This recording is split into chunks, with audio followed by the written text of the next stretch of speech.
Just wanted to start off by saying thank you to Coach Gilmore for those powerful words. I'm not going to be able to stay for the rest of the weekend, but I can just about guarantee that that's going to be the most powerful thing that you're going to hear.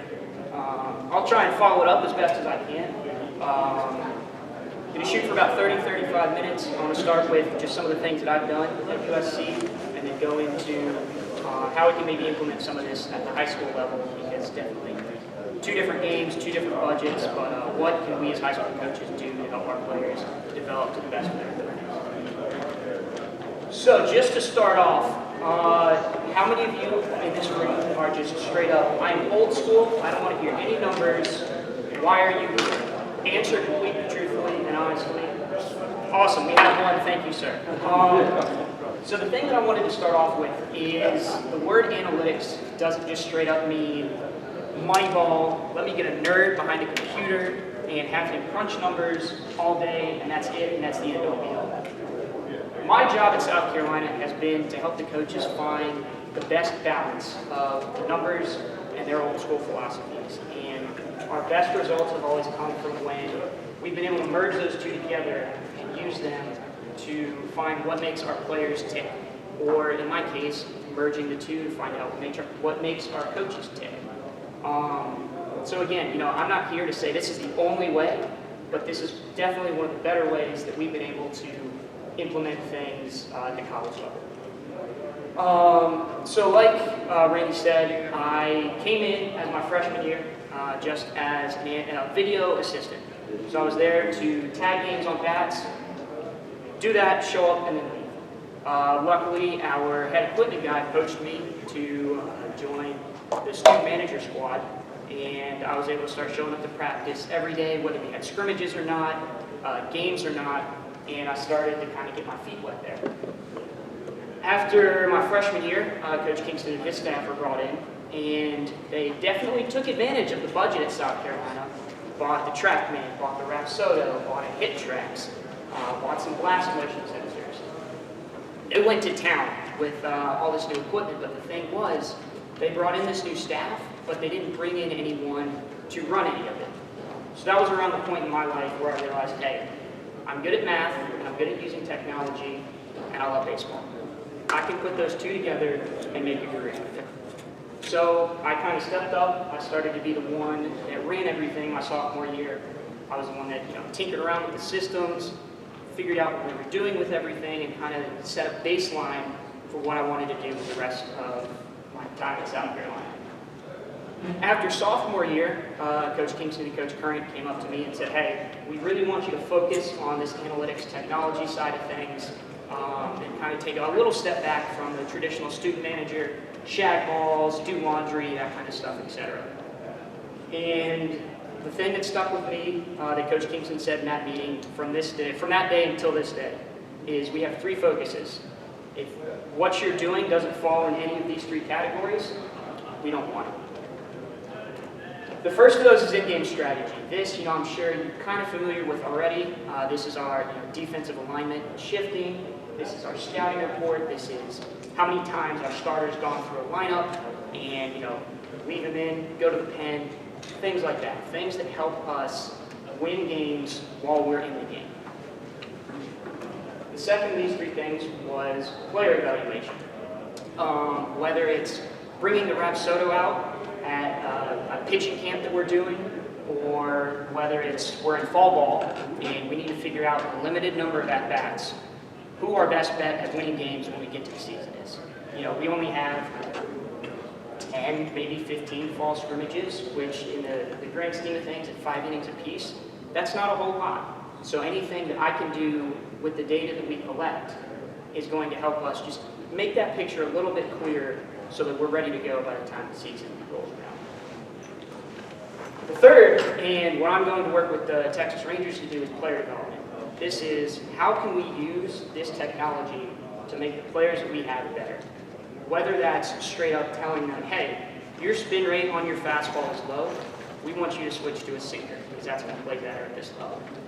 Or whether it's giving them different cues onto how to maybe throw a breaking ball, and I'll get into that later. But we can use, maybe the numbers work better for a certain athlete, at getting him to understand the concepts that we're trying to hammer across as coaches. Maybe he's better with numbers than he is with words. Maybe he's better with visuals instead of a coach demonstrating it physically for him.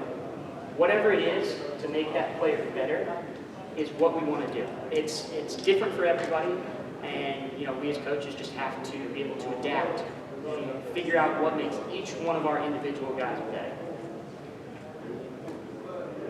So, this right here is a screenshot of my baby. I probably put the most amount of time into this project right here. My sophomore year, we started with a program called Synergy to do our advanced scouting. And Synergy was good. It gave us all of the standard stats, how many times this guy hit a bomb this year, how many times he struck out, whatever. It also gave us spray charts, but those spray charts were very confusing to look at, confusing to read. Excuse me, it was just lines everywhere. No numbers, just lines in a small baseball field that represented all the ground balls that they had hit. This was cool if you could see, this guy's got 95% of his ground balls to the left side. Should probably, move a guy over there. But for some of the guys that weren't as extreme, it was really hard to tell where exactly we needed to be shifted. So this right here is a program called Tableau. It's data visualization tool that I have been using the last 3 years to help develop some of these visuals. Those buttons that you see on the right side, this is batter side, batter team, strikes, they're all interactive. You can click and choose whatever you need. There's a date slider above that you can use to say, hey, maybe this is Jacob Olson, for instance, right here. I want to see what he did last year versus what he's done this fall. Has he made a change to his offensive game? Is he trying to go the other way a little more?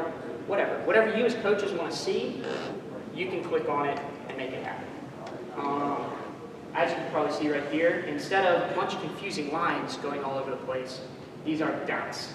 How I plotted these dots is from the Excel sheet that I get from TrackMan after every game or scrimmage.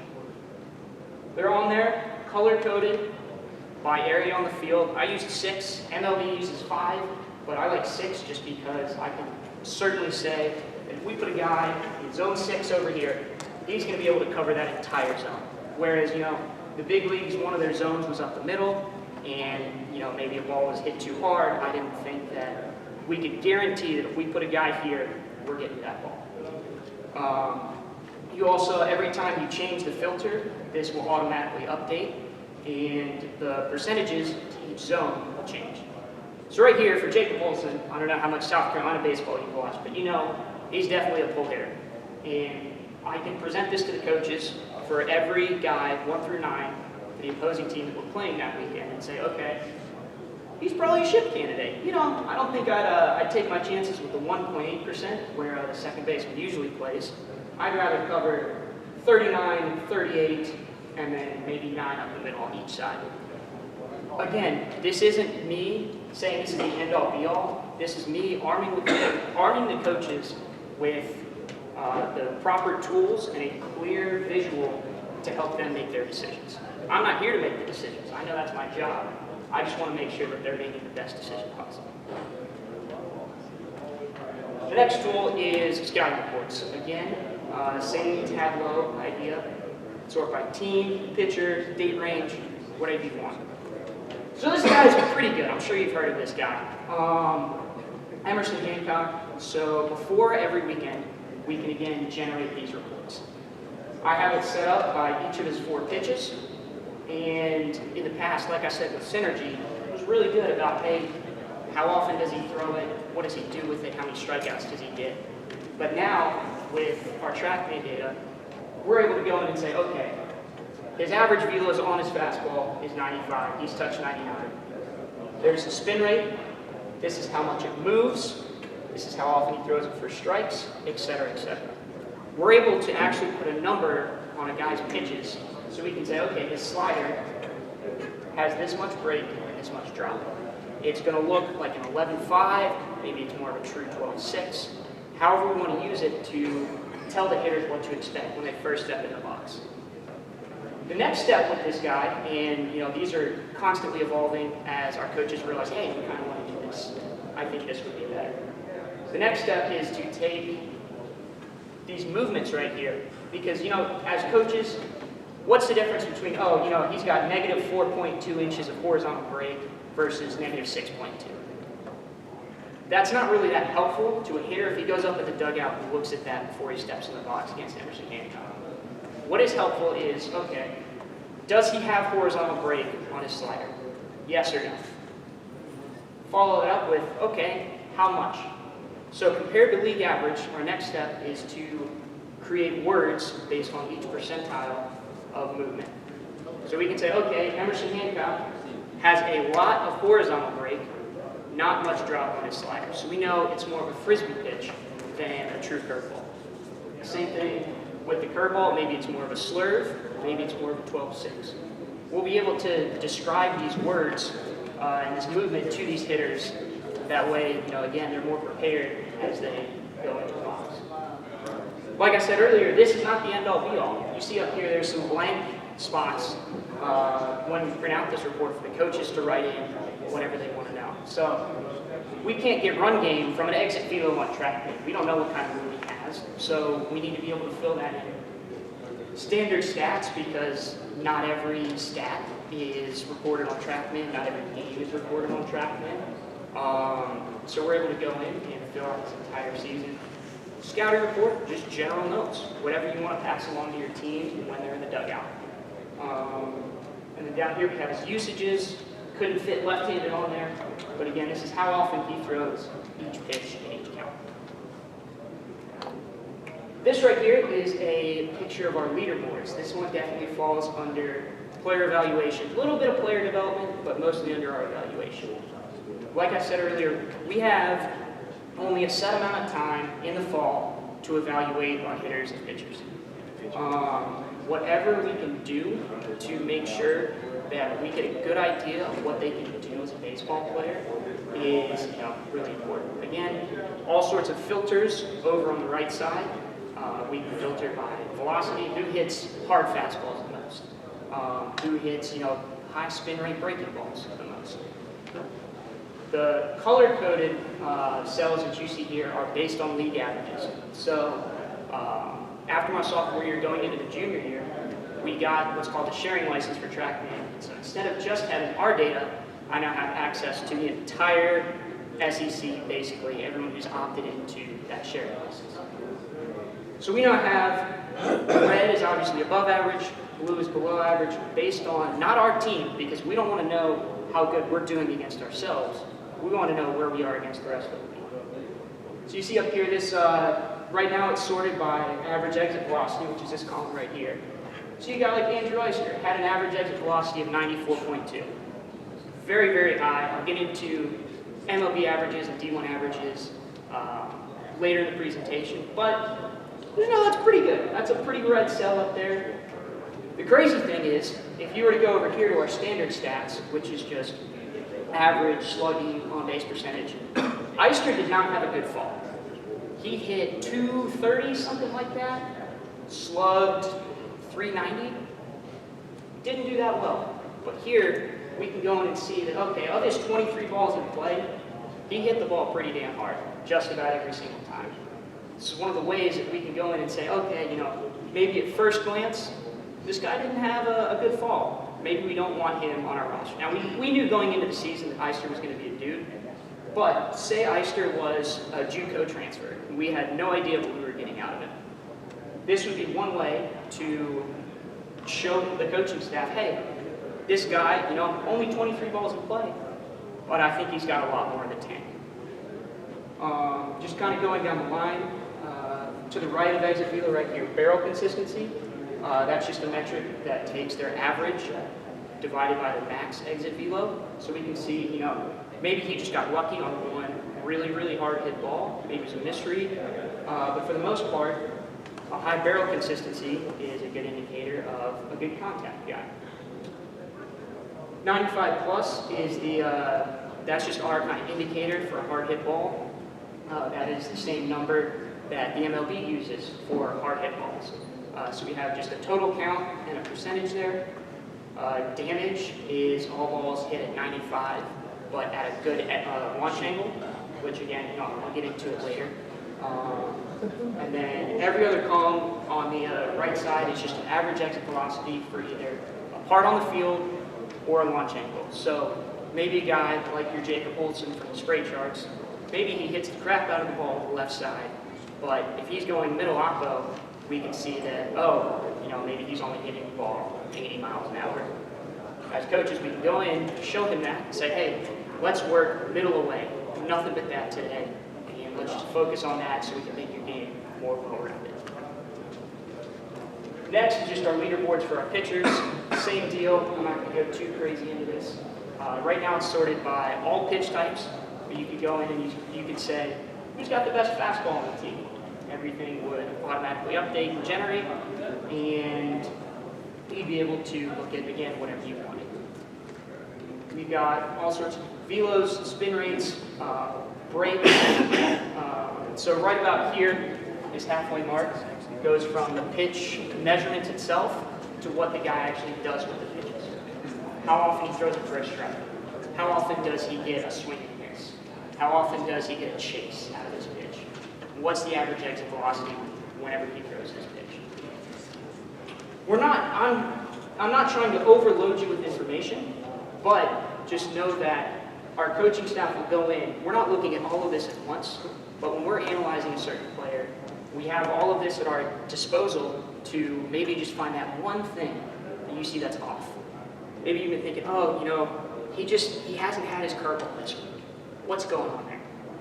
And you can use these numbers to decipher and figure out, he's only got a 12% chase rate on his curveball in the last 6 months. Or maybe too big of a time frame, but he's only got a 12% chase rate on his curveball in the last week or so. That's that cue that backs up what you've been thinking as a coach. Again, it's all about merging what I have as an analyst and your gut feeling as a coach. Right here, this is one of our post-game reports. Definitely falls under the player development tab. This is what our hitters receive after every scrimmage or game. Fun fact, just for y'all's information, we did one semester where I would go in and text a picture of this guy to our players. The next semester, we gave them their own personalized links, spent about a month, setting up their own links that they could click so that we wouldn't have to go in and set it up. All this work, this fancy website, and guess which one was viewed more by the players? Texting it to them or giving them a link? Text. So I'm going to talk a little bit more about this later when we get to the video part of things. But it was just interesting to me that unless I'm physically sending it to them, they know, and they've told us all, I get a lot out of this. But if we're not making sure that we're using the best method to communicate with them, that this is all going to go to waste. We'll talk about communication as well. So right over here on the strike zone, the color is assorted with the pitch type. So you can see all these red guys right here. Those are fastballs that this guy saw. You can go in and a guy can see, I thought that 3-2 call that I got run up on was BS. You can go in and look and see, was it actually in the zone or was it actually a bad call? The shapes are the result of that pitch. So this guy, Anna Cancelo for our last scrimmage, 2 at-bats, 2 hits, and a walk. Very good scrimmage from a hitter's standpoint. Here's the ball he singled on, stayed with a curveball, blue, out of the zone and down. And then here is the ball that he tripled on, fastball, middle in. This, obviously, it's a good scrimmage. Say a guy has a bad scrimmage and he can say, okay, I felt like I was inside. Go in and, double check. Where exactly were those pitches? Looks like they were pitching this guy mostly inside. So maybe he can go in before he takes BP the next day before the game. Tell Coach Lake who's throwing BP, I want to work inside. I don't want to get jammed today. I want to make sure I'm ready for that pitch. Because if in a weekend series, they're probably going to pitch you the same way, regardless of the pitcher. We have Coach Lake's. I don't know who's heard of Coach Lake's famous quality at bat chart, but we've now, computerized that as well. So we're able to go in and he gained 32 quality at bat points that day. Just another way that we can say, hey, we're merging Coach Lake's quality at bat with the technology that we have. Let's get the best combination of this possible. The bottom half, the top half was for a single game. This bottom half of the report is what they've done all year. Every time we generate this, we can update it, and they can go down and see, oh, hey, here's how I'm doing on the year. You have the stats up top, how many balls he's put in play, how many total plate appearances, etc. Can you guys read that up there? Is that too small? Y'all can read it? Good. Okay. So you can see all the different metrics we have up there. In green, you've got swing percentage, zone swing percentage, and chase percentage. These three heat maps, again, will automatically generate, so they'll be able to keep track over a 56 plus, hopefully, game season. How often they're swinging at different parts of the zone. So this was a guy who did not really like those middle end pitches, but he loved hitting middle of the leg. Swing and miss percentages, and average exit speed as well. This was again for Amy Cangelo for our entire fall. When we get into a full season and get 56 games instead of just 10, every single box right there is going to be filled out in one way or another. It's just a matter of getting enough of a sample size to fill it all out. This right here, I'm going to try and get a little deep on you, and if I lose you during this next section at any point, raise your hand, and I'll be happy to explain anything. But how many of you have heard of expected stats, like expected average or expected on-base percentage at the major league level? Just one. Cool, so I'm going to get to teach you guys today. Basically, there's a theory that for any given batted ball, it's got its own exit velocity and launch angle. And use Eister as an example. Let's say he hits the ball 102 miles an hour at 15 degrees. Theoretically, that ball should go for a hit more times than not. Like we saw with his averages in the fall, for him, unfortunately, it didn't. So now that I have an entire season of NCAA data, I can go in and chart. How many times did Eister's ball at 102 and 15 go for a hit, and how many times was that caught for him? Based on that, say there were 17 balls throughout the course of a year that did that. We can take the average of that 102 and 15, boom, that's what he should have hit on that ball. We can then start tracking for each one of his different balls that he put in play this year, this fall, what should his average have been? So, I don't know if Eister is on this sheet, but this guy at the top, Luke Berryhill, this is sorted for last year's data. He hit 270, right up there, on the season for all the games that we had to track. Not terrible. We play in the SEC. It's a very tough league to hit in. 270, good, cool, good year. However, based on his exit velocity and launch angle, he should have hit 316. His batted ball quality was a lot higher than the results he actually saw. So again, just another tool that we can use to help communicate with our players. Eister came to me at one point this fall, and he said, Smalls, I'm sucking right now. What's going on? So I pulled this up, and I showed him, and I don't remember the exact number, but he was hitting about $190 halfway through the fall. He had an expected average of 405. Again, small sample size, but this was just a tool that I was able to use to show him, hey, you're hitting the crap out of the ball. Don't change the game fast. Again, the coaching staff, I'm sure, had an idea of, hey, he's hitting the ball well, just not getting the results out of it that he wants. But this is one of the times that me as an analyst, I have a number that can back it up. If Coach Kingston's telling him, hey, just keep playing hard, I can have a better impact occasionally when I have this number to back it up and say, yeah, the coach isn't full of crap. You're actually hitting the ball well. Keep doing what you're doing. So just to show you kind of the table that we get this from. This top row is exit velocities. Right here, 94. This left row, I couldn't get everything in, but this bottom row right here was 0 degrees. So all the balls hit at 94 and 0 degrees had an average of 471 on the year. We can then take our Tableau software and hook it up to this Excel chart and chart all these different expected averages. That's how we do it. I don't expect you to understand this. Just wanted to kind of provide that table visual as to how I do this. We'll get there. Yes. So that's a little bit of what I've done. And I'm going to use the rest of my time to, explain, hey Alex, that's cool and all, but you're at South Carolina. They're throwing money at you, not at me, at the technology. I'm a broke college student. But they're throwing money at this technology. We might not be able to afford some of this. How does this help me as a high school coach? The first thing I want to talk about is when should my athletes learn about all this stuff?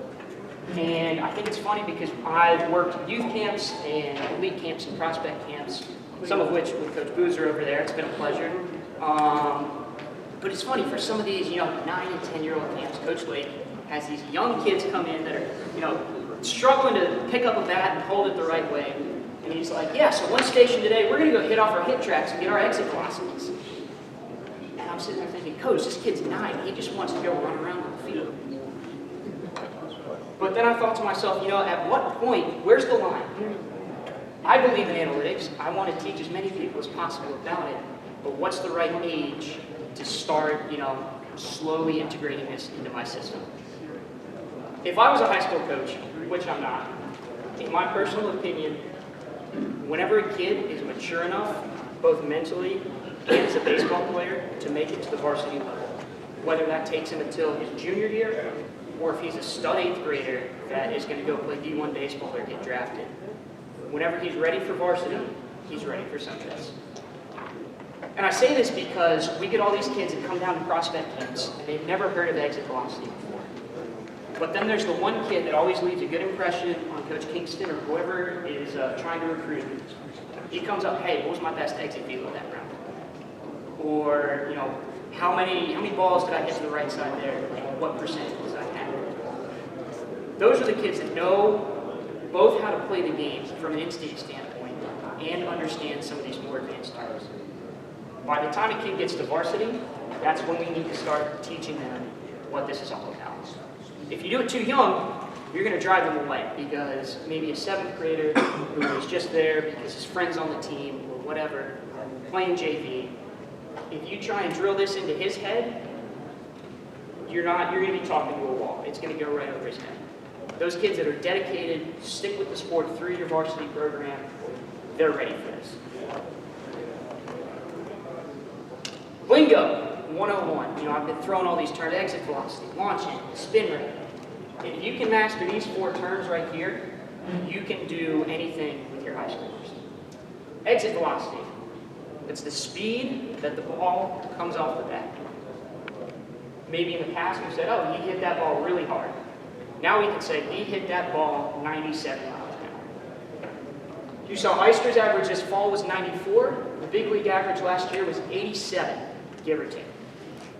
So even at the MLB level this fall, Eister had an exceptional fall hitting the ball hard. The D1 average was 85, which shows you it's pretty close, but we also use metal bats, which helps with the exit velocity. That's, the next level ahead of y'all's. Launch angle is how high the angle that the ball leaves the bat. It can go positive or it can go negative. So, gentleman right here asked, 0 degrees, that's a ground ball, right? And he is correct.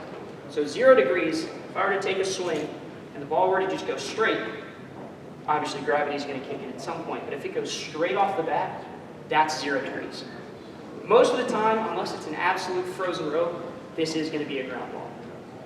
We at South Carolina classify ground balls as anything below 10 degrees. Line drives are 10 to 25. Fly balls are 25 and over. Some schools might do it a little differently. This is just, what our coaching staff is used to and, what they can understand the best. Spin rate, the speed in revolutions per minute that I can make this ball spin when I release it. MLB average for a fastball is 2250. MLB average for a breaking ball is 2400. You might have a kid that you don't even know has a spin rate on his fastball. That's 2600. We had a couple freshmen come in this year that just blew guys away with their fastball. And if we didn't know that their spin rate was so high, we'd sit there asking ourselves, this kid's throwing 88. Like, that's, hard for a high schooler, but he shouldn't be blowing away our SEC Division I hitters like that right away. Again, it's just another number that we can use to quantify something that we have as an instinct in our head. The last thing is tilt, and this is the direction that a ball is spinning. This is one of my favorite ones. So I have this ball here with a dot on it. We're going to match up this baseball with a clock, and I was in the Dominican last week. I kind of had to explain to those high schoolers what a non-digital clock was. They have these things that were hung on the wall with hands that ticked all the time, but I'm guessing you guys know what an actual clock looks like. If I'm behind this ball for a perfect four-seam fastball, it's going to spin towards 12 o'clock. Just like that.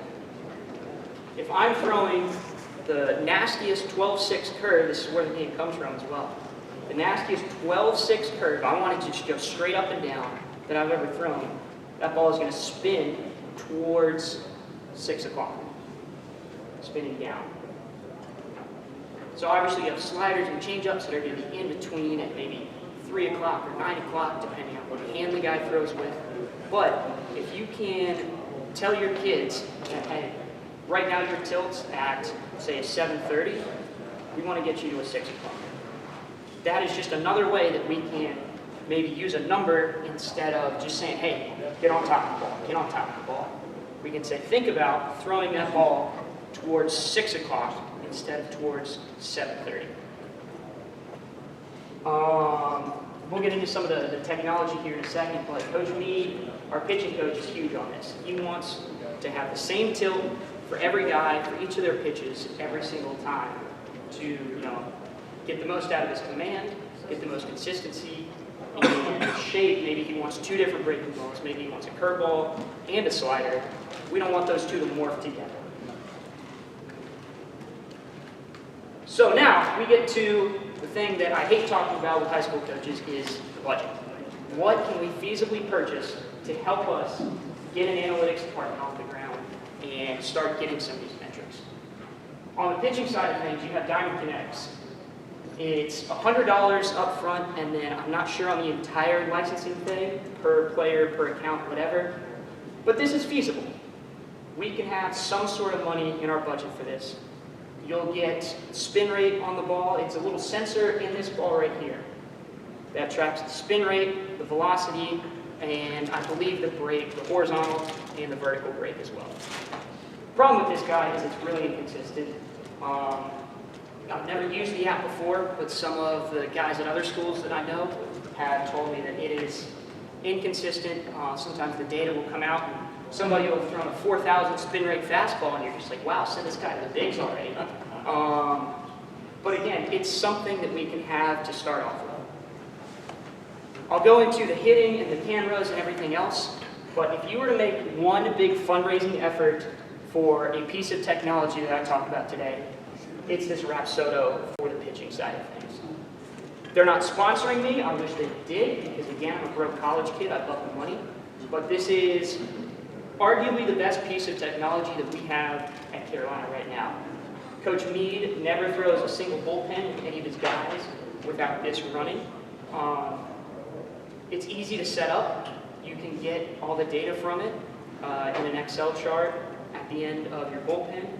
You can sync it to the cloud, so our coach from his account can go look at all of his guys. Our player can log on and look at his bullpen from that day. It's also much more reliable and accurate than Diamond Kinetics, and every time you set it up, you know that that's going to be as close to perfect as possible.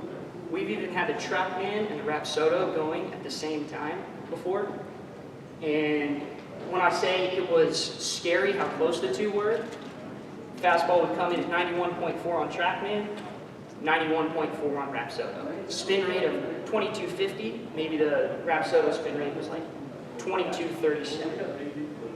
This is an amazing piece of machinery, and if you want to get your guys to say, hey, let's go wash cars once a month for the next year, however you want to try to raise the funds, I encourage you to at least make an attempt at finding one of these Rapsodo units for the pitching side of things.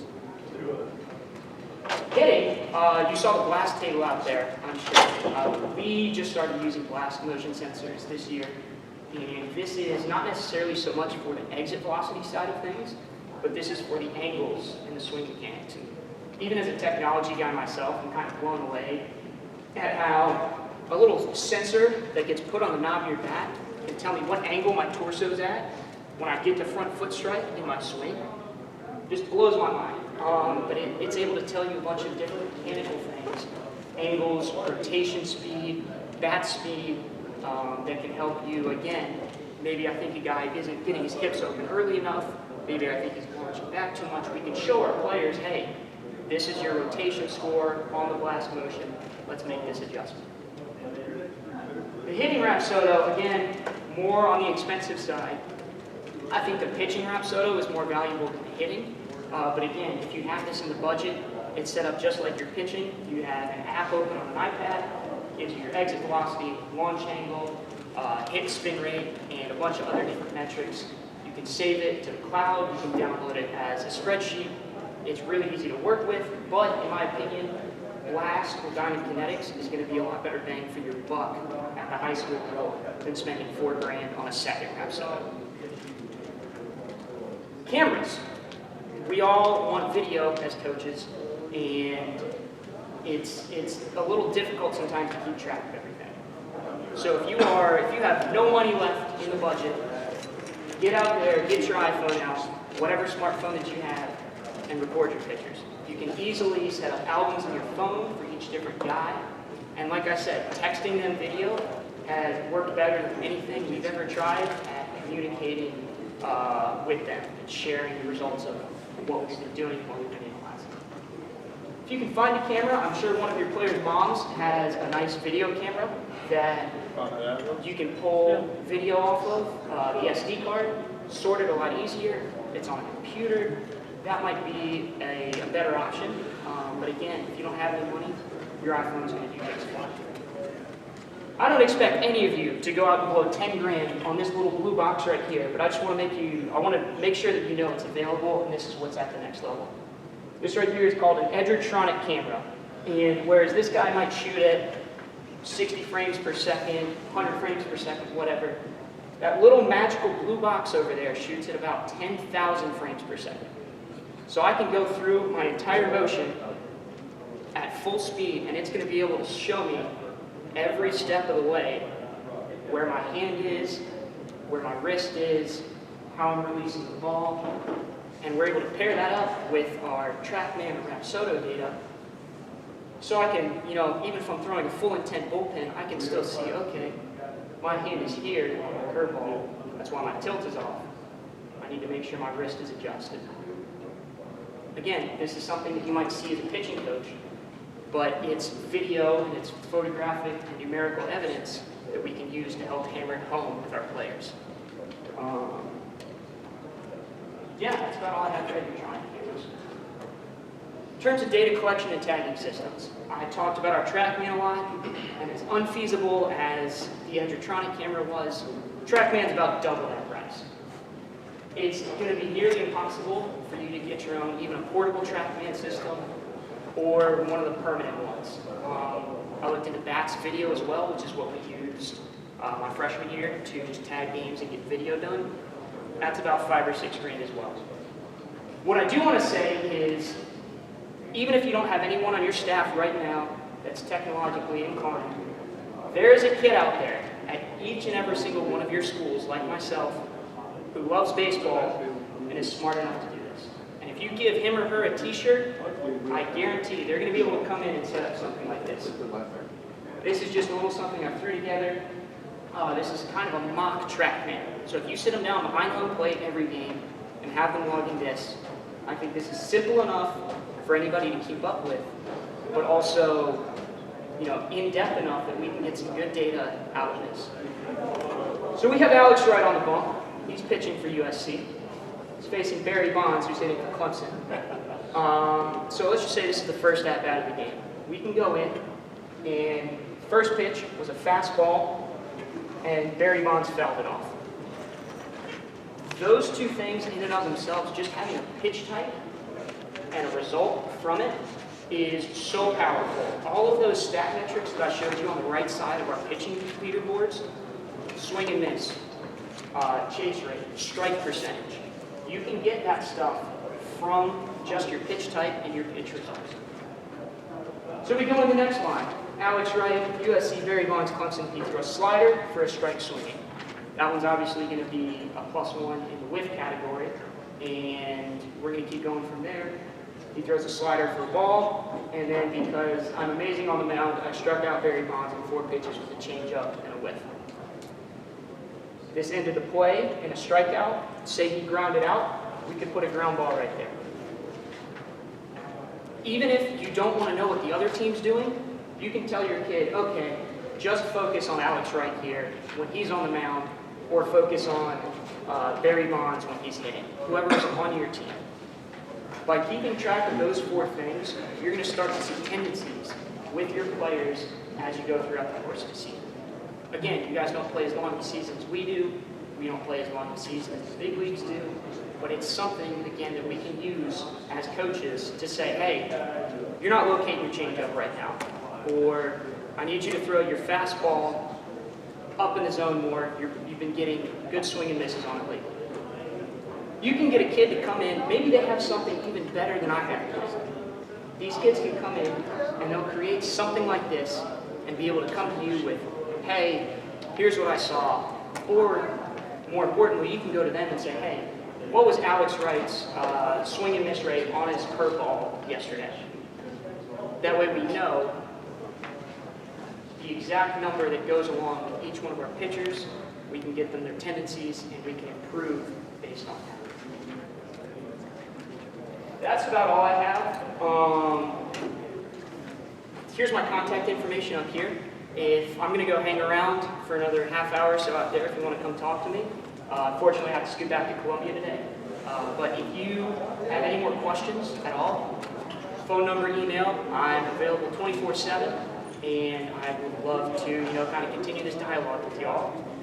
So again, thank you to Coach Boozer for having me here, and thank y'all.